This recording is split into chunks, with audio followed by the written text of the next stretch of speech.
بەناوی خوای گەورە سڵاوتان لەبێت بینەرانی بەڕێز و خۆشەویست سەرڕای زیادبوونی دەهات حکوومەت هەرێمی کوردستان زۆر بەسستی موچە دابەش دەکات بە جۆرێک ماوەی 20 ڕۆژە خەریکی دابشکردنی موچەی مانگی 11 بەشێکیش لە پەرلەمانتاران باز لەوە دەکەن تاکو ئێستا هەردوو حیزبەکە ئامادەنین داهاتی ناوخۆ بگەڕێنەوە وەزارەتی دارایی لە بەرنامەی ئەمڕۆ قسە لەسەر وردەکاری دەست بە سەراگرتنی داهات هەروەها چارەنووسی موچەی مانگی 12 و 200 میلیارەکەش دەکەین لەگەڵ مامن. هەندێک شت نائینسافیە کە دەڵێ بە 60 ڕۆژ نیو موچە دەدرێ ئەمە وانە. حکوومەتی هەرێم بەڵێنی دابشکردنی موچە لە 30 ڕۆژ جارێکدا دەشکێنێت بەشێک لە موچەخۆرانیش نزیکەی 40 ڕۆژە موچەیان وەرنەگرتووە. سەرڕای زیادبوونی داهات حکوومەتی هەرێم موچە زۆر بە سستی دابش دەکات بە جۆرێک ماوەی 20 ڕۆژە خەریکی دابشکردنی موچەی مانگی 11 تا ئێستا ژمارەیەک وەزارەت و دەستە و خانەنشینان موچەیان پێ نەدراوە. بەپێی زانیاریەکان تاوەکو ئێستا حکوومەتی هەرێم لە کۆی نزیکەی 900 میلیارد دیناری موچە بڕی 535 میلیارد دیناری بۆ موچە خرج کردووە. بەوتەی بەشێک لە پەرلەمانتاران هۆکاری سز دابشکردنی موچە دەگەڕێتەوە بۆ دەست بە سەراگرتنی داهاتی ناوخۆ لەلایەنێکیەتی و پارتیەوە. لای خۆشیەوە وتەبێژی کۆمەڵداوا دەکات قوتی خەڵک تێکەڵ بە ململانێ سیاسیەکان نەکرێت. محەممەد حەکیم وتەبێژی کۆمەڵ ڕاشی گەیاند دەبێ پارتی وێکێتی ڕوونکردنەوە لەسەر راپۆرتیە و پەرلەمانتارە نەبدەن کە باس لە تەسلیم نەکردنی داهاتی نێوخۆیی هەردوو زۆن دەکەن. وتەبێژی کۆمەڵ باس لەوەش دەکات لە ماوەی پێشوو هەم حکوومەت و حیزب موژدەی پێدانی موچە لە کاتی خۆی و کۆنتڕۆڵکردنی مەرزەکانیان بە میلەتدا سەیرە لە پێناو ململانی حیزبی و فشار خستنە سەر یەکتر لە پێناو پۆستەکانی بەغدا کارێکی وا بکەن ببێتە هۆی دواکەوتنی موچە. لە کابینەی نوێمی حکوومەتی هەرێم سەرڕای زیادبوونی داهات موچە بە سستی دابش دەکرێت. ئەمە لە کاتێکدا لە ماوەی تەمەنی ئەم کابینەیە 9 مانگ موچە بە لێبڕینەوە دابشکراوە موچەی 7 مانگی ساڵی 2020 نەدا کۆیە و موچانەش کە کابینەی نوێم نەیداوە نزیکەی 8 تریلیۆن دینارە.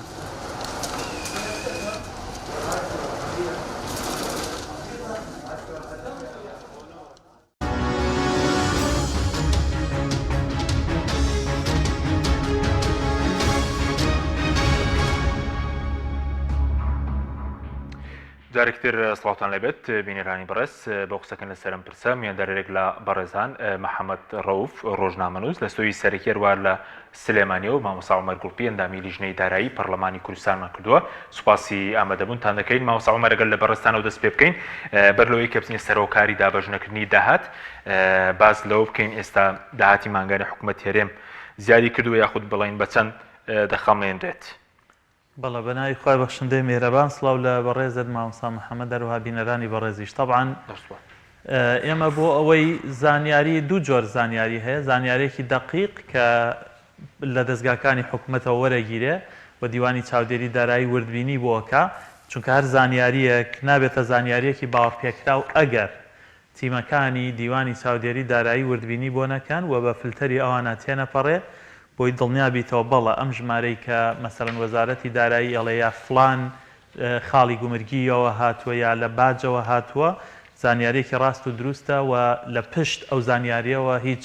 گەندەڵی و پۆخڵەوات و شاردنەوەیەک نییە. زانیاریەکان یا ئەوانن کە لە حکوومەتەوە بە فەرمی و دیوانی چاودێری دارایی پشکنینی بۆ کردووە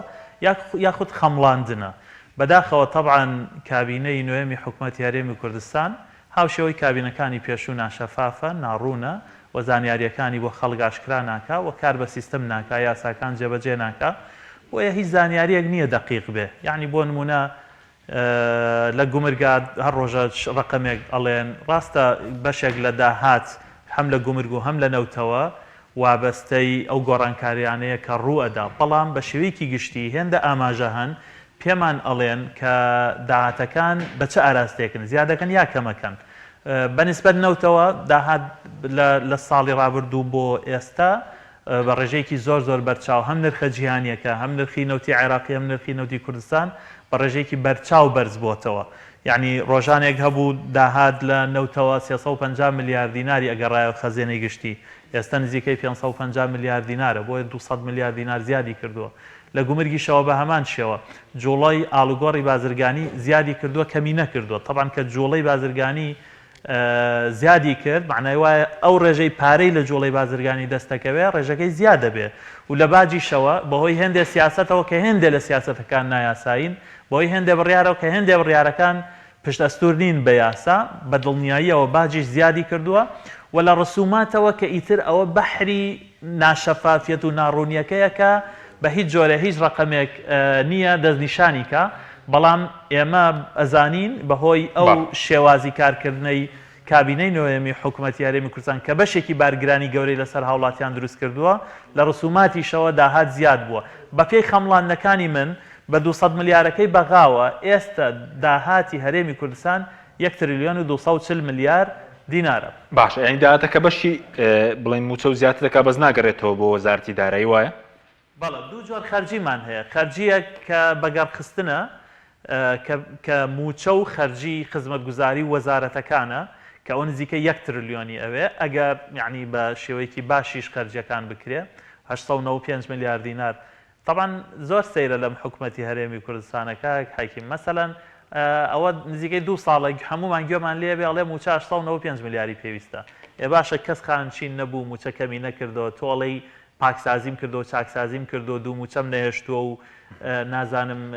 پلە باڵاکانم خانشینەکان کەم کردوێتەوە کەچی یەک بەرپرسی حکوومەتی هەرێمی کوردستان نایەتە سەر شاشە یا بە پەرلەمانتاران بڵێ یا بە دەستگایەک بڵێ نا 895 ملیار دینارەکە کەم بوو بۆ 890 ملیارمان پێویستە ئێستا بەرحاڵ موچە 895 ملیاری پێویستە نزیکەی 100 ملیاری بۆ بەگەڕخستنی وەزارەتەکان و خزمەتگوزاری ئەو نزیکە 1 تریلیۆن کەواتە 240 ملیار دیناری زیادە ئەکرێ بۆ بەرهێنان و بۆ بەگەڕخستنەوەی پرۆژەکان خەرج بکرێ طبعا یەکشە دەبێت جاکەینەوە ئەویشەوەیە ئەو موچەیە کە ئێستا با بڵێن خەرجەکرێ ئەگەر 895 ملیاریشی پێویستە پێشتر کاتێک لە سا 21 لێبڕینی موچە هەبوو ئەمە وەکو کوردواتنی گوێز بە ژمارەمایی دیارە کاتێک لە سا 21 موچە ئەبڕا کاک حەکیم موچە پێویستی بە 600 ملیار دینار بوو لەو لە سەرەتای ئەم ساڵە مانگی 1 و 2 3 داهاتی نەوت ئەگەر لە باشترین حاڵەتە 350 ملیار دینارێکی گەڕاوەتەوە خەزێنەی گشتی واتە بە تەنها بۆ موچە بەبێ خەرجی وەزارەتەکان و ئەوانە لە داهاتی ناوخۆ 350 ملیار دینار لە مانگی 1 و 2 3 و 4 ئەم ساڵە خراوەتە سەر موچەی هەرێمی کوردستان واتە داهاتی ناوخۆ گوبرگ و باج و ڕسومات 350 ملیار بەشداری کردووە ئێستا کە داهاتی نەوت گەشتۆ تا 550 ملیار دینار پرسیارە سادەکە بۆ سەرۆکی حکوومەت و جێگری سەرۆکی حکوومەت و وەزیری دارایی ئەوەیە کوا 350 ملیار دیناری ناوخۆ کوا داهاتی گومرگ و باج و ڕسومات کە لە مانگی 1 و 2 3 و 4 ئەم ساڵە نزیکەی 350 ملیار دینار بوو یعنی پارەکە ملیارێک و دوان و ئەوانە نییە بشارێتەوە پارەیەکی زۆر زۆر گەورەیە و خەڵک چاواشە ناکرێ بەڕاست سوپاس دەکەم دواتە گرم و لای بەڕێز ماوە سەومەر کاک محەممەد جەنابیشت بەخێربی دەمەوێت سەرنجی بەڕێش بزانمە سەر سستی دابەشکردنی موچە کە سێمە دەبین بۆ بانکی 11 ئەو 20 ڕۆژە خەریکی دابەشکردنی موچەن پێشتر باڵەنیاندا بوو کەسی ڕۆژ جارێک ئێستا نزیک بۆ تۆ لە چل ڕۆژێک هۆکارە ڕاستەکەنێکە چییە نزیک بۆتە لە چ ڕۆژ 50 ڕۆژ بەڵێ زۆر سپاس بە ناوی خی گەورە ئەزانی ینی هەت چۆن لێکێ دەیتەوە هیچ شتێکی ئەو تۆ ڕووی نەداوە کە ئەم دواخستنی موچە و شارنەوەی داهات و ئەو ڕوویدابێ ینی ئەمە جگەر لە شڵۆقی ئەم حکوومەتە و یا با بڵێن شپرزەی ئەم حکوومەتە یاخود شارنەوەی داهاتەکان هیچ شتێکی تر ڕووی نەداوە یعنی تۆ وەرە بەراوردی کە بە ڕابردوو دۆخی ئێستا باشترە لە ڕابردوو نەوت داهاتی ناوخۆ چ شتێک ڕووی داوە لە بەرامبەر مانگی ڕابردوو دوو مانگی ڕابردوو خراپتر بێ چ بوومە لەرزەیەک ڕووی داوە لە هەرێمی کوردستان بۆ ئەوەی کە موچە کەم کات ئەگەر ئەمە دەستێکی شاراوە نەبێ بۆ شاردنەوەی ئەو داهاتی ناوخۆت و داهاتەکانی دیکە تۆ سیرکە مانگی دەی 2020 تقریبا مانگی 11 2020 نەوت بە $40 بووە لە ئاستی جیهانیە کۆی داهاتی هەرێمی کوردستان حکوومەتی هەرێمی کوردستان لەو مانگەدا ینی ساڵێک پێش ئێستا $500 ملیۆن بووە تقریبا $220 ملیۆن بۆ موچە بووە لە 142 تقریبا ئەم مانگی دەی ئەم ساڵ مانگی دەیان با بڵێن مانگی 11 حسێب بکە تقریبا لە مانگی دەیان نەوت گەشتە $83 دووقات زیاتر بەرز بووە. کۆی داهاتی حکوومەت یاریمی کوردستان نزیکی 922 میلیۆن دلار بووە. باشە کەواتە سەیری دۆخەکە بکەی داهاتینەوە زۆر زیادی کردووە. ئەی باشە کێشەکە چییە؟ ئیشکالەتەکە لێرەیە چییە؟ باشە داهاتی ناوخۆ ئیشکالەتەکە لە داهاتی ناوخۆیە. یعنی هەستەکەی بەششی هەر دیار نییە یاخود نهاتۆتە سەر هی حکوومەت یاریمی کوردستان. داهاتەکان مامۆستا عومەر باسی کرد کۆی داهاتی نەوت بەم ڕێژەی کە ئێستا هەیە نەوت بە 77 دلار و تا 80 دلار و کەمترەوە 10 دلار کەمترەوە نافرۆشتێ نزیکی 900 میلیۆن دلارە داهاتی نەوتی یەک مانگی 11 مانگیدا دەکات 1 تریلیۆن و 300 میلیارد دینار باش لە 142 بۆ حکوومەتە ئەوەی تری بۆ خەرجیە هەر لێرەدا دەیان فێڵ و فەرجەی تایە بەڵام تقریبا 520 میلیۆن دلارێک میلیارد دینارێک بۆ وەزارەتی دارایی بۆ موچەیە. ئەگەر بە مانگی ڕابردوش حساب بکەیت کە کەمترین حاڵەتە 164 میلیارد دینار داهاتی ناوخۆ بووە. ئەمە ڕامانە هەمووی ڕاگەندراوی ڕسمیە ئەمەی ڕاگەندراوی جێگیری سەرۆکی حکوومەتە کە ڕایگەیان مانگ بە مانگ داهاتەکان چۆن ئەخیر مانگی 164 میلیارد دینار بۆ داهاتی ناوخۆ باشە 164 میلیارد دینار. ئیشکالەتێکی تر لێرەدا هەیە کە مامۆستا عومەر ئاماژەیەکی پێکرد ئێستا 14 لیوای هاوبەشی حکوومەت یاریمی کوردستان لەسەر حکوومەت یاریێم موچە وەرناگرن موچە لە هاوپەیمانان وەرەگرن خۆیان ڕایان نەگەیانوە 44,000 پێشمەرگەیە موچەی مانگێکیان 32 میلیارد دینارە باشە ئەم 32 میلیارد دینارە ئەوە نزیکەی مامۆستا عومەریش باسی کرد نزیکەی 3-4 مانگە 5 مانگ زیاتریشە لەلایەن هاوپەیمانانەوە موچیانە درێتێ. ئێ باشە بۆ کۆی موچە دینارەکەم ناکە کۆی موچە هەرەڵێن 894 و 895 میلیارد دینار موچەی مانگانەی حکوومەت یاریێمی کوردستانە بۆ فەرمانبەران بۆ موچە خۆران وانە باشە 44,000 پێشمەرگە کەمی کردووە داهات موچەکەی لەبەروی هاوپەیمانان پارەکەی دەن وانە ئەوە تقریبا 5-6 مانگەکە بەڵام ئێستا لیان پرساڵێ موچەی مانگێکی موچە خۆران چەناڵێ 895 بۆ ئەی بۆ کەم ناکە ئەی چەند ساڵانە چەند هزار کەس خانە نشینە بێ ئەی دیعایاسای چاکسازیەکە کەوتیان بەڵێ ئەڵێن 10,000 کەس و نازام چەند هزار کەس موچەمان بڕیوە بەپی ئەمە بێ من لێکم داوەتە نزیکی 800 بۆ 820 میلیارد دینار موچەیە ئەگەر بەپی ئەم کەمکردنە بێ ئەم زیادکردنە چییە؟ ئێخۆوەتە دەرماڵە و نازام چیەوە لەسەر خەرجەکان ئەیدەن ئەگەر دەرماڵی خوێندکارانیش بن 100 میلیارد دیناری خەرجەکان حەزەکەم پێت بڵێم خەرجی وەزارەتەکان بۆ یەک ڕۆژش دوان نەکەوتوە تا ئێستا خەرجی وەزارەتەکان یەک ڕۆژ دوان نەکەوتووە ئەو خەرجی کە بۆ وەزارەتەکانی تەرخانەکە یەک ڕۆژ دوان ناکەوێت مانگانە لە 30 مانگە ئەدرێ باشە کۆی گشتی لێکدەوە نزیکی 900 میلیارە هەر بەو فەقیرەی کە من لێکم دایەوە 520 میلیارد بە 164 میلیاری داهاتی ناوخۆ بە 200 بەغدا کە هێشتا نهاتووە بە 32 هاوپەیمانانیش کە بڵێن ئەچێتە سەری نزیکی 900 میلیارد ئەی بۆ نایدەن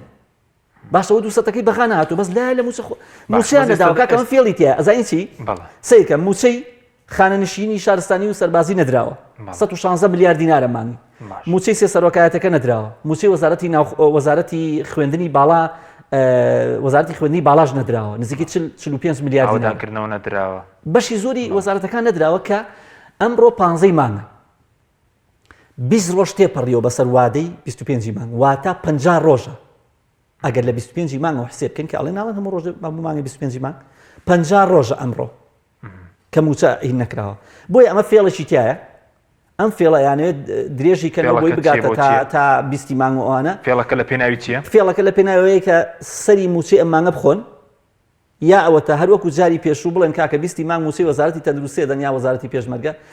50 ڕۆژتری درێژکەنەوە مانگێک لەو بینیا مانگێکە فەوتێ جا لەبەر ئەوە من یعنی ئیشکالەکە لێشتا نەبوونی متمانەیە ئەمە ئەزانی چی دروست دەکات کاکە ئەمە تەنها کاریگەری لەسەر ئەوە نییە موچەی من فەرمانبەرێکم موچەکەمە درێنە کاریگەری لەسەر بازار دروست دەکات کاریگەری لەسەر بێمتمانەی بەرامبەر بە موچە هینەکەی من موچە وەرەگرم لەبەروی متمانەم نییە مانگی داهاتوو بمبەنێ خەرجی ناکەم کاریگەری لەسەر بازار دروست دەکات کاریگەری لەسەر فرۆشتنی زەوی و زار و ئەمانە دروست دەکات باشە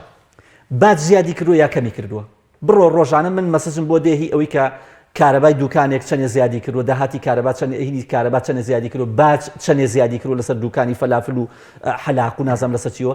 یعنی سێقات زیادی کردووە باشە ئەی ئەم پارەی بۆچی کەمی کردووە ئەی باشە تۆ سەیری کە داهاتی ناوخۆ تۆ سەیری ئەمە ڕاگەندراوی حکوومەتی هەرێمە خۆی منی هیچی مانگی یەک ببوورە عەفوو مانگی یەک ئەویانە بە وەکو خۆی بیخەمە ڕوو ئەوی تریانە بەڵێ بەڵێ مانگی یەک ببوورە ئێستا ئەمەیە مانگی ئەمە هی کەوتمی حکوومەتی هەرێمی کوردستان هیچ جێگیری سەرۆکی حکوومەتە مانگی یەک 374 ملیار دینار بۆ داهاتی ناوخۆ بەس داهاتی ناو بەس داهاتی ناوخۆ 161 ملیار دینار داهاتی سلێمانی بووە ئەوەی دیکە داهاتی هەولێر و دووە بووە لە 143 بووە یعنی هەردوو ئیدارەیەکەوەی کەڵە لە 143 وەرە خوارەوە مانگی 5 307 ملیار دینار بووە 94 ملیاری هی منطقەی سلێمانی بووە ناوچەی سلێمانی لە 143کە کەمتر نییە زیاتر و کەمتر نییە یعنی وەکو دوو ئیداری ئەوە داوایەکەن ئەخیر مانگی 11 164 ملیار دینار بووە 7 ملیاری سلێمانی بووە باشە ئەم ڕێژەیە چی ڕووی داوە ئەم ڕێژەیە 210 ملیار کەمی کردووە بەر هەردووکیان بە سیرکە لە 374ەوە بۆ 164 ملیار دینار داهاتی ناوخۆ باشە باز زیادی نەکردووە داهات زیادی نەکردووە غرامەی گومرگی زیادی نەکردووە بەچی ئەمەوە کەم بۆتەوە دەگەڕێم وڵات مامۆستا عومەر گورێ مولای بەڕێز سەبارەتەوەی کە ئێستا باز زۆرێکی کە داهاتی ناوخۆ بۆ مانگە ئەو کاک محەممەد ئاماژەی پێکرد کە لە مانگیەک 374 ملیار بووە مانگی ڕابردوو بڵێن 161 ملیار دینار بووە ئێستا بۆچی داهاتەکە ناگەڕێتەوە داهاتی ناوخۆی کاری دابشکردنی موچەکەوەندەی کێ بۆ دواتچونان بێت چییە؟ طبعا دوو هۆکار هەیە هۆکاری یەکەم من ئەمڕۆ ڕاشم گەیاند هۆکاری یەکەم سیاسیە پەیوەندی بە ناکۆکیە سیاسی نێوان هەردوو حیزبی دەسەڵاتە بەداخەوە کە لە هەموو دنیا سیاست بۆ خزمەتی خەڵکە حیزبی سیاسی پرۆژەی هەیە وڵات پێشەخە بیر لە ئایندەی میلەتە کاتەوە بیر لە مناڵی شەهید و ژیانی پێشمەرگە و ژیانی مامۆستا و ژیانی پزیشکە کاتەوە بیر لەوە کاتەوە چۆن پرۆژەکان پێشخە بەڵام ئەم دوو حیزبی سیاسی دەسەڵاتدارە بەداخەوە کاتێک ناکۆکیە سیاسیەکانیشیانە بێت هۆی برسیکردنی خەڵک و ژیانی خەڵک قوتی خەڵک قوتی مناڵی خەڵک ئەکەنە بەشێک لە یاریە سیاسیەکەیان هیچ شتێک ڕووی نەداوە ئەو ناکۆکیە سیاسی لە نێوان ئەو دوو حیزبەی دەسەڵاتدارە هەیە یەکێک لە هۆکارەکانە هۆکارێکی ترەوەیە کە ئەیانەوێت لەگەڵ بەغدا وا پیشان بدەن کە ئەم 200 ملیارەی لە بەغداوەیەت ڕاستەخۆ ئەوان بۆ موچەی دابەشەکەن و ئەگەر ئەو 200 ملیارەنەیەت ئەمان لێرە پارەیان نییە تاوەکو موچە دابشکەن کە ئەمە شتێکی ڕاست نییە ڕاستە لە یاسای بودجەی عێراقیە بە پێ یەکێک لە مادەکانی ئەوەیە کە ئەبێ ئەو پارەی لە بەغداوەیەت یەکەم جار بۆ موچە خەرج بکرێ بەڵام ناکرێت تۆ موچەخۆرەکەت لە بریەوەی لە یەکی مانگ پارەکەی بیتێ وەزارەتی بۆ نمونە خوێندنی باڵا یا ئاوەدانکردنەوە یا خانشینان لە بری یەکی مانگ موچەکەی بیتێ وەڵا لەبەرەوەی 200 ملیارەکەی بەغانە هاتووە بیگەینتە 10 مانگ و 13 مانگ و ئەمڕۆ 15 مانگ و چەند ڕۆژی کەش درێژە بێتەوە تەنها لەبەرەوەی لەگەڵ بەغدا دۆخێکی سیاسی ڕێبخەی بەڕاستی ئەمە ستەمە ئەمە زوڵمە من نازانم هیچ حکومەتێک هەیە لە دنیا و خەڵکەکە بە میلەتی خۆی بزانێ و بەم جۆرە مامەڵە بکە خەڵک ژیانی خەڵک بکاتە بەشێک لە هاوکێشەی سیاسی لەگەڵ بەغدا و ئەگەرنا بەو داهات و پارانەی لە کوردستان هەن ئەتوانرێ موچەکە بە تەواوەتی دابش بکرێ ئەو ساڵ 200 ملیارەکەی بەغدا هەر کاتێ هات بۆ پرۆژەکان بۆ خزمەتگوزاری بۆ بواری تر خەرجیکە باش بەس مامۆستا عومەر ئێستا داهاتەکە بڵین دەستی بە سەداگیراوە پارتیویەکی تێر دووکیان ئێستەوە پەرلەمانتارن قسە دەکەن وەزارەتی دارایی خۆی بۆ قسەیەک ناکە لەو بابەتە ئەمەی من و جەنابت و کاک محەممەدیش باسیەکەین و خەڵکێکی کەش هەر باسیەکە لە ڕاستیە خودی بەرپرسەکان لە هەموو ئاستەکانە باسیەکە سەرۆکی حکومەت لە پەرلەمان وتی جێگری سەرۆکی حکومەت بە جۆرێک لە جۆرەکان وەزیری دارایی خۆی وتی بەشێک لە داهات ناگەڕێتەوە خەزێنەی گشتی ئەمە لە کۆبوونەوەی مانگی 10 ساڵی پار ئەگەر لە بیرتان بێ ئەمە قسەی ڕوونیان بوو ئەو بەشە چەنە جەنابی سەرۆکی حکومەت ئەو بەشەی کە لە پارەی خەڵکی کوردستان ئەدزرێ و ناگەڕێتەوە خەزێنەی گشتی چەنە بەڕێزت بەرپرسی جەنابی وەزیری دارایی بەرپرسە جێگری سەرۆکی حکومەت بەرپرسە ئەی نابێ بە خەڵکەکەیان بڵێن بڕێک لە پارەی ئەم میلەتە ئەدزرێ و ناگەڕێتەوە خەزێنی گشتی چەنە ئێستا ئەو بڕێ ناگەڕێتەوە خەزێنی گشتی بڕەکە زۆر زۆر بەرز بۆتەوە یعنی پێشتریش هەبوو ساڵی پار مانگی 10 و 11 و 12 کە داهاتی ناوخۆ بە 350 ملیار دینار بەشداری ئەکرد لە دابشکردنی موچە و بودجەی حکوومەتی هەرێمە ئێستا ئەو 350 ملیارە دابەزیوە بۆ ڕێژەیەکی زۆر زۆر کەم ئێستا خەڵکی کوردستانە بێ بپرسێ ئەو 350 ملیار دینارە چی لێ هات کە پارەی گومرگ داهاتی گومرگ و خۆیەتی ئەگەر زیادی نەکردوێ کەمی نەکردووە باج ئەگەر زیادی نەکردوێ کەمی نەکردووە ڕسومات بە هەمان شێوە هاوکاری هاوپەیمانان بە هەمان شێوە ئێستا پرسیارەکە ئەوەیە ئەو بڕەکەمەی کە ساڵی پار خۆتان ئەتانوت بڕێکی ناگەڕێتەوە خەزێنی گشتی بۆ بوو بە هەمووی. ئایا یعنی حکوومەتێک هەیە لە دنیا، دەسەڵاتێک هەیە لە دنیا بەم جۆرە مامەڵێ لەگەڵ سەروەت و سامانی میلەتەکەی بکات، خەڵکی کوردستان بکات؟ چونکە کاک حەکیم کاتێک باسی گومرگەکەین پارەی خەڵکە، کاتێک باسی باجەکەین ئەوە هەر زۆر زۆر ڕاستەوخۆ پارەی خەڵکە. یعنی باج هەر ڕاستەوخۆ خەڵک پارەیاوە، یعنی پارەی خەڵکە مەفروض وایە بە شێوەیەکی زۆر زۆر باشتر بچێتەوە خزمەتی خەڵک. بۆیە بەڕاستی هیچ پاساوێک نییە و لەژێر ئەو هەیمەنەی چەک و دەسەڵات و نفوسەی کە هەیەە و بەداخەوە ئەمە دۆخەکەی کوردستانی شێواندووە لە هەموو دنیا حکوومەتان میلەتان گیریان خواردۆ بەدەست یەک حکوومەت و یەک حیزبی دیکتاتۆر خراپەکار گەندەڵ و پۆخڵەواتەوە. لێرە میلەتەکە گیری خواردۆ بەدەست دوو حیزبی خراپەکار و گەندەڵ و پۆخڵەواتەوە. هەردوو حیزبەکەش لە ناوچەی نفوسی خۆیانە، یعنی ئێستا بۆ نمونە یەکێتی نیشتیمانی بەرپرس نییە لەوەی لە گومرگی ئیبراهیم خەلیل چەند گەندەڵی هەیە و چەند دزی هەیە و چەند قاچاقچێتی هەیە. بۆ چونکە لەوێ نفوسی نییە، چەکی نییە، دەسەڵاتی نییە، هەیمەنەی نییە و پارتیش بە هەمان شێوە لە باشماق. بەڵام هەر یەکەیان لە سنوورەکەی خۆیانە بەشێک لە داهات کە زۆرینەیەتی ئێستا بەنسبەت ئەم مانگەوە ئەتوانم بڵێم لە 90% داهاتی ناوخۆ لە گومرگ و باج و ڕسومات ناگەڕێتەوە خەزێنی گشتی. باشە وەزیری دارایی بەداخەوە کە لەو بەینا لەو دوو حیزبەی دەسەڵاتیش نییە بۆ نایە ڕوونکردنەوە بۆ خەڵک بدا. یعنی ئەزمەیەکی گەورە وا ڕوویاوە بابێت بۆ خەڵکی ڕوون کاتەوە وەکو کاک محەممەد باسی کرد کارەساتێکی سروشتی ڕوویداوە. ئایا مەسەلەن ئێران سنووری لەگەڵ داخستوین و هاتوچێ گومرگی نەماوە، تورکیا کاڵانانێرێ لە باجەوە مەسەلەن سەرمایەدارەکان هەڵگەڕاونەتەوە باج نادەن یا ئەوانەی کە فەقیر و هەژارەکانی ناو بازار باج نادەن. ئەی ڕسومات خۆ ئێستا حالیان بەوەی هەندێک هۆکارەوە ڕسومات ئەسڵەن بڕێ و پارەیە گەڕێتەوە بۆ خەزەنی گشتی زیادیش بووە لە کارەبا و ئاو هەموو بوارەکان. هیچ نەبێت جەنابی وەزیری دارایی ئێستا ڕاستە و خۆ بابەتی پارە و موچە و داهاتی ناوخۆ و ئەو داهاتانە ڕاستە و خۆڕەتی بە بەڕێزێکەوەیە لە دەرەوەی ئەو دوو حیزبەی دەسەڵاتە. هەر ئەمە مەسئولیەتێکی قانونی ئەخلاقی سیاسیە بێت بۆ خەڵکی ڕوونکاتەوە. ئەو لە کوێی ئەم هاوکێشەی دیارنەمانی پارە و داهاتی خەڵکی کوردستانە. سپاس دەکەم بەڵێ بینەرانی بەڕێز ناوبڕێژی کورت و دەکرێنی وڵات.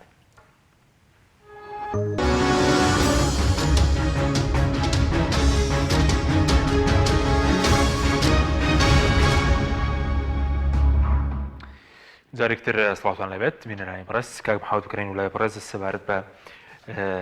وەزیری دارایی یاخود وەزیرەکان یاخود بڵێن چیەکێتی بێ لە حکوومەت گۆڕان بێ پارتی چیان قسەیەک لەسەر و مەسلەی دەست بەسراکردنی داهاتەکە ناکەن هۆکارەکەی چیە ڕوونکردنەوەیەک نادەن بە خەڵک. من پێم وایە هۆکارەکە لای خۆیان ڕوونە چیەکێتی و چ پارتی و کە ئێستا بزوتنەوەی گۆڕانیشی تایە زۆر بە باشی ئەزانن ئەوە نییە نەزانن، یعنی بە باشی ئەزان ئەم پارە ئەم داهاتە چی لێ دێ بۆیە بێدەنگن لێی و ئەگەر خەلەلەکە لە شوێنێکە وایە هاوڵاتیشی قوربەسەر وایە سە دەجار بەیاننامەیان لەسەر دەکرد بوو ڕێوشوونی یاسایی و ئیداری و نازان چیان بێتە سەرخەت هەر خۆیان داوان لە پەرلەمانەکەیان و دێی بۆ پەرلەمان ڕوونکردنەوە دێن لەسەر ئەوە و نازانم ئەو شتانە. بەڵام منیش بم ینی من خۆم ناڵێم ینی ئینسان ئەڵێ ئەگەر منیش بم لەبری ئەو وەزیرانە هیچ قسە ناکەم. ئەزانی بۆ ئەم وەزیرانە ڕێزم بۆیان هەیە بۆ هەندێکیان و بۆ ئەوەی کە لە وەکو ئینسان و وەکو هین و ڕەنبێ بەشێکشان هاوڕێ و دۆستمان بن. بەڵام یعنی ناکرێت تۆ لەبەرەوەی کە خۆت لە وەزعێکی باشایی لە دۆخێکی باشایی لە گوزەرانێکی باشایی ئیتر ئاگاد لە خەڵکی فەقیر و ڕۆژ و ڕوت و ئەوە نەبێت کە خەڵک کرێچیە پێویستی بەو پارەیە لە سەری مانگە ئەبێ کرێبە لە سەری مانگە ئەبێ قەرز باتەوە لە سەری مانگە ئەبێ هی کارەبادا ئاودا نازانم چی بە خۆ تۆ بەشێکی زۆری ئەم پارێشە گەڕێن تۆ ئیتر بۆ نایدەی وەزیرێک بم من وەزیرێک بم هەموو مانگێک 7,500,000 دینارم هەبێ 10 پاسەوان بۆ 12 پاسەوانم هەبێ هەندێکیان بۆ 20 پاسەوانم هەبێ حکوومەت یاریێمی کوردستان 2 ئۆتۆمبیلی گرانبەهای بۆ دابین کردبێتم ڤێلایەک یا 2 ڤێلا هەندێکیان 2 ڤێلا 4 ڤێلا هەندێکیان شوقەیەک و ڤێلایەک هەندێکیان 2 شوقەیان بۆ دابین کرابێ سەرڕای ئەم 7,500,000 دینارە کە لەو بینایە 7,300,200 7,500,000 بەهۆی ئەوەی کە خانشینی لێ بڕێت لەگەڵ 15 ملیۆن دینار بەخش مینحە کە چاودێری دارایی لەسەر نییە بۆ خۆیەتی لە بەردەستایەتی تر سەرفێکا سەرفی ناکای خاتە ژیرفانیەوە ئەوە شتێکی ترە سەرڕای ئەمە نزیکی 15 بۆ 20 میلیۆن دیناری تر لە بەردەستیانایە بۆ خەرجی وەزارەتەکە لە دیوانی وەزارەت واتە پارێکی زەبەلەح لەبەردەستیانایە پاسەوانی باشیان زۆریان لەبەردەستایە دوو ئۆتۆمبیلی گرانبەها ڤێلا و شوقەی باشیان بۆ دابین کراوە تەنانەت کارتی مۆبایل و ئینتەرنێت و هەموو شتێکیان بۆ دابین کراوە تۆش لەو شوێنە نەرموگەرمەیەوی چۆن قساکە هیچ ناڵیت و خواخواتە دۆخەکەتەوا و هەندێک لە پەرلەمانتاران و هەندێک لە ڕۆژنامەنووسان قساکەن ئەڵن کە ئەکەوانە ئاژاوچی و ئەوەن و تەواو ئەوەی کە بەڕێستان ناوتان نابوو بەهشتی وەزیرەکان وەڵای بۆ ئەو دۆخەی کە هەیە بەهشتا زانی بۆ تۆ هاوڵاتیەکی قوربەسەر کرێکەی پێنادرێ کرێی کارەبای پێنادرێ کرێ ئەوەی پێنادرێت تۆ لەنا ئەو ژیان و ئەوەی کە من حسابم کرد بە تەحەدا شەواڵێ 7 ملیۆن و 850 هەندێکی لێ پاشەکەوتە کرێ موچەکەیان بۆ هی خانە نشینی و ئەوەیە 7 ملیۆن و 270,000 دینار وەرەگرن بۆ بەڕوونی و بەدەقیقی وەک موچە هەندێکیان 10 ملیۆن هەندێکیان 15 ملیۆن هەندێکیان 25 ملیۆنیان لەبەردەستایان منحە کە چاودێری دارایی و هیچ شتێک نایگرێتەوە خۆت سەرفیکەی مامۆستا عومەر شارەزاترە لەوەیە ئەمە منحەیە چاودێری دارایی ئەو نایگرێتەوە تەسوی ئەو ناکرێ ئەوە لەبەردەستیانە چۆن خەرجەکەن خۆیان نەزانن هەمووی خەرجەکەن هەموویەکەن ژیرفانە خۆیان نەزانن لەگەڵ 15 بۆ 20 ملیۆن دیناری خەرجی وەزارەتەکەشە لەبەردەستیانە خۆیان خەرجەکەن تۆ لەنا ئەم ناز و نعمەتەیابی چۆن دی ئەڵی کاکە موچە نەدرا و موچە یعنی چی تۆ 21 وەزیرت هەیە دەیان پلەتەیە بە پلەی وەزیری چەندی دەستت هەیە یەک کەسێکی نییە بڵێ کاکە ئارێ بۆ لەو خەڵکە فەقیراکە ماقوڵە تۆ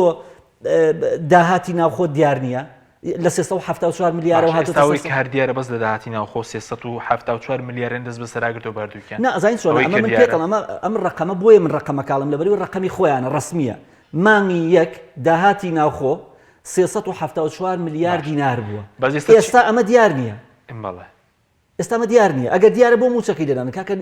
نیوەی موچەی وەزارەتەکان ماوە ئەزانی خوار ئەمە نیەم داهاتە من ڕێژەیەکە بینیت 450 میلیارد دینار داهاتی کارەبا بڕۆ داهاتی باج و ڕسومات و نازانم گومرگ و پەروێزخان و دێتەوە سەر یەک دنیا داهاتی دیکە هەیە ئەم داهاتانە چی لێ دێ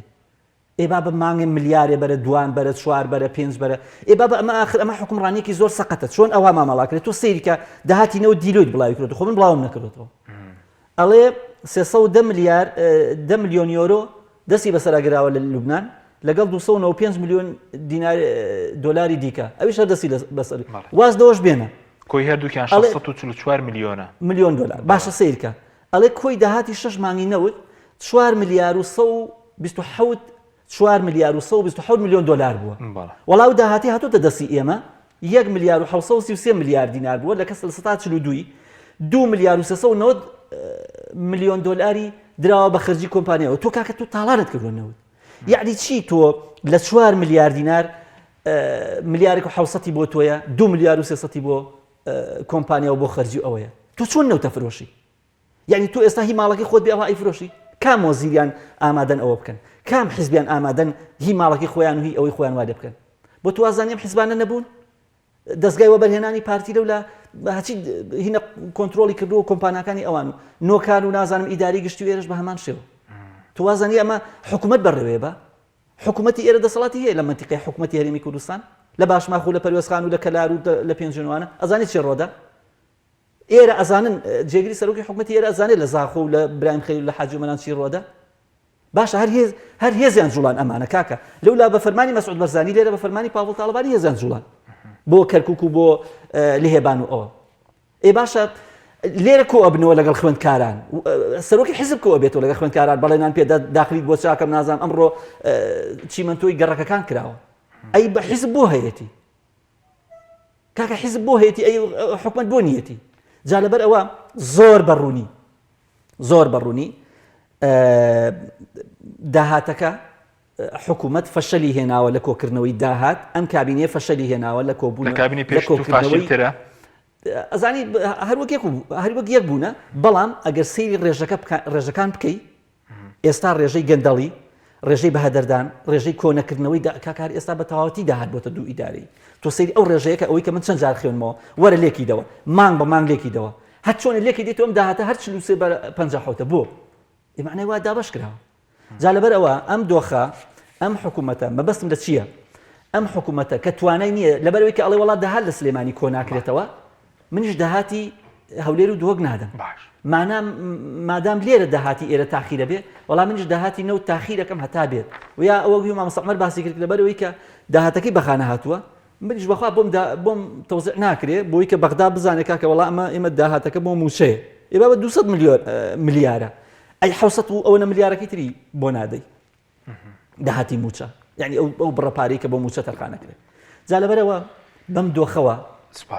کۆمەڵگەیان قەلق کردووە هاوڵاتیان قەرق کردووە فەرمانبەریان تووشی قەلقی و بێمتمانی ئەوە کردووە اینجا ئەڵەن کاکە گەج بووە ڕوان وڵاتە جێڵێ خۆ وڵاتە عیبی نییە ئەوەتە لە ئازادی هەیە ئاخر ماقوڵە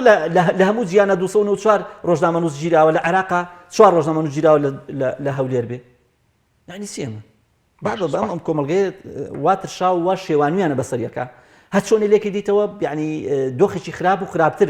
چاوەڕێەکە سپاس دەکەم مامۆستا عومەر سپارەت بۆ ئێستا چارەسەر چییە ئەو سسی دابەشکردنی موچە بەشێک لە وەزارەتەکان و هەروە بڵین نزیکەی 4 وەزارەت و خانەنشینانی مەدەنی و سەربازیش موچەکانیان وەرنەگرتووە ئەی چارەسەرەکە چییە یاخود پەرلەمان توانی لیژنەیەکی لێکۆڵنیەوە پێک بێنێ کە بەرز لە لیژنەی دارایشی لەسەر دەست بەکارکردنی داهاتی ناوخۆ خۆی چارەسەرەکە ڕوونە بەنسبەت حکوومەتەوە ئەوەیە کە ئەو داهاتانە بگەڕێنەوە خەزێنەی گشتی جاران کە لەگەڵ ڕێزمە شتێگە دزرایان شتێگە برا ئەوانە بەنهێنی بوو بەس ئێستا ئەمە باشکرایانی بە ڕۆژی نیوەڕۆ کە دیارە بەشێک لە داهات کە خۆشیان ئەڵێن بەشێک لە داهات بەس ئێستا بەشەکە خەریکا بێتە هەموو لە داهاتی ناوخۆ وەگەوەی کە پێویستە ناگەڕێتەوە خەزێنەی گشتی و بەنسبەت حکوومەتەوە زۆر ئاسانە یعنی هیچ فەلسەفەی ناوێ عەقڵی ناوێ یعنی ئەبوو ئێستا بەداخەوە ئێستا من و مامۆستا محەممەد بەهاتی نایە خەڵکی تری شارزا بەهاتی نایە بمان وتایە وەرە حکوومەت بەم جۆرە ئیدارە مەکە ئاوا وڵات باشتر پێشەکەوێ ئێستا هاتوین ئەڵین بەس ئەو داهاتەی هەیە بیگەڕێنەوە خەزێنەی گشتی هیچی کەنا واز لە عەقڵ و فەلسەفە و پێشخستن و گەشت پێدان و وەک خۆیان ئەڵێن چاکسازی و ئەوانە بێنن بەس ئەو داهاتەی هەیە بیگەڕێنەوە خەزێنەی گشتی بۆ سیستەمە خراپ و خوار و خێچەش کە هەیە و خەرجیکەن بۆ ئەو بارانەی کە تا ئێستا هەیە چارەسەرگە بەنسبەت حکوومەتەوە ڕوونە و ئاسانە و دیارە بەڵام بەنسبەت دەرەوەی حکوومەتەوە بەڕاستی ئەمە کێشە قورسەکەیە بەڵە پەرلەمان نەتوانێت بەشێک بێ لە چارەسەرەکە بەڵام بەو مەرجەی هەموو پەرلەمانتارێک خۆی بخاتە نێوان خۆی و خوای خۆی هیچ شتێکی تر نێنێتە نێوان ویژدانی خۆی و خوای خۆی بەڵە بەدڵنیاییەوە پەرلەمان یەکدەنگ یەکدەست یعنی ئێستا باشە ئەو هاوڵاتیانەی کە موچەکانیان دواکەوێ ئەو پێشمەرگانەی ژیانیان خراپە ئەو مناڵی شەهیدەی کە مەفروض وایە حکومەت خزمەتی بکە و نایکا ئایا ئێستا ئەو کارمەندی کارەبایی بەم نیوەشەوە ئەچێ کارەبا کەمان بۆ چاکاتەوە ژیانی خۆی خاتە مەترسیەوە باشە خەڵکی فراکسیۆنەکانی دەسەڵات ئەمانە بە هیچ خۆیان نازانن بە کەسوکاری خۆیان نازانن بە هاوڵاتی ئەم وڵاتیان نازانن وا پەرلەمانتارەکانیان ویژدانیان بۆیان ناجوڵێ یعنی لە سوور ئەزانن کێشەکە لەکوایە و بێدەنگیشی لێکەن بەداخەوە یعنی هێندە پرس هەیە بەڕاستیە بوو فراکسیۆنی دەسەڵاتیش لەگەڵ ئێمە یەکدەنگ بین چونکە ئەمە پرسێکی نیشتیمانیە پەیوەندی بە ئایندەی وڵاتەوە هەیە پەیوەندی بە تووڕەیی خەڵکەوە هەیە پەیوەندی بە قوتی مناڵی خەڵکەوە هەیە بۆیە بەڵە ئەگەر پەرلەمانتار هەموو پێکەوە هەموو فراکسیۆنەکان بە ئۆپۆزیسیۆن و دەسەڵاتەوە لە نێوان ئیمانی خۆیان و خوای گەورەیە لە نێوانی ویژدان و میلەتە هیچ شتێک نەیاڵنەوە و ڕاستگۆیانە بۆ خەڵک کارکەین بەڵە بە دڵنیاییەوە پەرلەمان ئەتوانێت فشارێکی بەهێز بێ بەڵام بەداخەوە ئێستا پەرلەمان لە دۆخێکایە ناتوانرێت حکوومەت لێپرسینەوەی جددی لەگەڵا بکرێ کاتێک گەگەینە هەنگاوی لێپرسینەوەی جددی تەماشای دەوروبەری خۆمانەکەین سیرەکەین ژمارەکەمان ئەوەندە نەماوەتەوە تاوەکو دڵی خەڵک ئاو بخواتەوە لە سزادان تەمان ئەم پرسیارەی جەنابەت کاک حەکیم خەڵکیش لێمانەکە عەزیزم من بەرپرسم لە دەنگی خۆم لە قسەی خۆم لە بەڕیاری خۆم لە هی خۆم و فراکسیۆنەکەم کە حەوت کەسین و پاشان ئەگەر تۆزە بازناکە فراوانکەین بۆ سێلایەنەکەی ئۆپۆزیسیۆن و سێ ئەندامی سەربەخۆ نزیکەی 20 ئەوێنین دوانسیانێکی گۆڕانیش ناگەنە 23 ئەندام پەرلەمان 23 ئەندام پەرلەمان ناتوانرێت محاسبەی جددی حکومەتی پێ بکەی خەڵک مەسەلەن چی ئەوێت کە لە پەرلەمان بتوانێت بۆ نمونە حکومەت کاتێ بەم جۆرە یاخی ئەبێت گەندەڵی بەم جۆرە یەخەی وڵاتەگرێ کاکە گریمان نە گەندەڵی هەیە و نە خراپەکاریەوە هیچ نییە حکومەتێک هەیە ناتوانێت وەڵامی خەڵک باتەوە ناتوانێت خزمەتگوزاری پێشکەشکە ناتوانێت کەمترین ئەرکەکانی پێشکەشکە لە هەر وڵاتێکی دنیا گەندەڵیش ڕوونەدا کابینەی لەم جۆرە بێ هەڵوەشێنیتەوە ئەبێ متمانەی لێ بسەنیتەوە جا چ جای ئەوەی گەندەڵی وەکو خۆی بێ دزی و خراپەکاری هەبێ داهات ناگەڕێتەوە خەزێنی گشتی ئیتر ئەوە دوو جارم کابینەیە شایستەی ئەوەیە متمانەی لێوەرگریتەوە کابینەیەکی تر پێک بێنی با لە هەمووی مێژووی تەمەنی خۆیان پەرلەمان بتوانێت ئەم قووەتە بدا خۆی و فراکسیۆنەکانی دەسەڵات لەم پرسا یعنی بێنە بەرەی خەڵکەوە لەگەڵ میلەتەکەیان نابن لەگەڵ گەلەکەیان نابن با یەک جار پەرلەمان بە مووقیفێکی ئێستا ئەگەر باردۆخی پەرلەمان لەبار بە کاتیەوەیە کە ئەم کابینەیە متمانەی لێوەربگیرێتەوە چی لە ڕووی موچە بێ خزمەت گوزاری بێ مەسەلەی هەری کار بێ مەسەلەی ناشفافیت بێ مەسەلەی قەیرانی بانزین و غازۆوانە بێ بە تەنها ژیانی هەژارەکان بەسە بۆ ئەوەی ئەو کابینە بچێتە ماڵەوە بە تەنها مناڵێک کە بە ئۆتیزم لەدایکە بێ و حکوومەت موچەی بۆ تەرخان ناکا و سنتەری بۆ تەرخان ناکا بە تەنها ئەو هەوڵاتیانەی نەخۆشە بن و ئەچنە نەخۆشخانەی حکومی و چارەسەری پێویستیان بۆ ناکرێ و بە ناچاری ئەبێ بچنە ئەو نەخۆشخانە تایبەتانی کە زۆرینەیان هی مەسوولەکانی هەردوو حیزبی دەسەڵاتن بەسە بۆ ئەم حکوومەتە بنێریتەوە ماڵەوە بە تەنها ڕۆحی ئەو 19 گەنجە شەیدەی کە لەم ڕۆژانە شەید بوون بەسە بۆی بەم حکوومەتە بڵێ تۆ شایستەی ئەوە نیت ڕابەرایەتی خەڵک بکەی ئیدارەی خەڵک بکەی و ئەمانەتی دەوڵەتداریت لەبەردەسا بێ بەڵە بە دڵنیاییەوە زۆر شتن هەر بە تەنها یاسای بودجە نەبوونی یاسای بودجە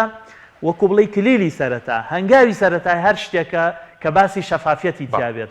بەسە بۆ ئەوەی ئەم حکوومەتە بە شایستەی مانەوە نەزانرێت. سوپاس دەکەم مامۆستا کاک محەممەد کاتمان زۆر کەمەوە بەس سەبارەت بە چارنووسی موچەی مانگی 12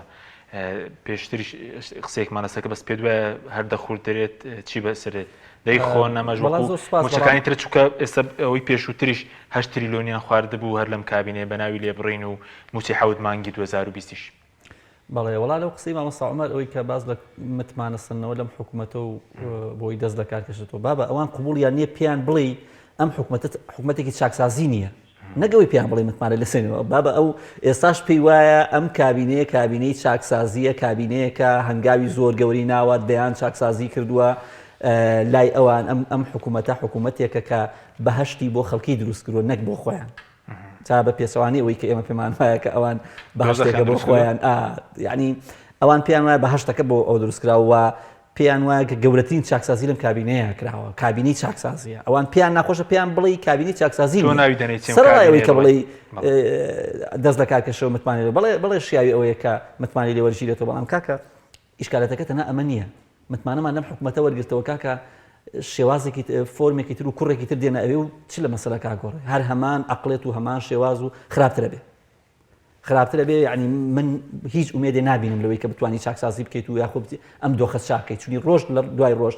داوای چاکسازیەکی لە بواری خاڵە سنووریەکانە هەر خاڵە سنووریەکان وێرانە بن داوای چاکسازیەکی لە بواری موچە و ئەوەیە هەر موچە نامێنێ داوای چاکسازیەکی لە بواری دزی و نازانم جەردەی وسیە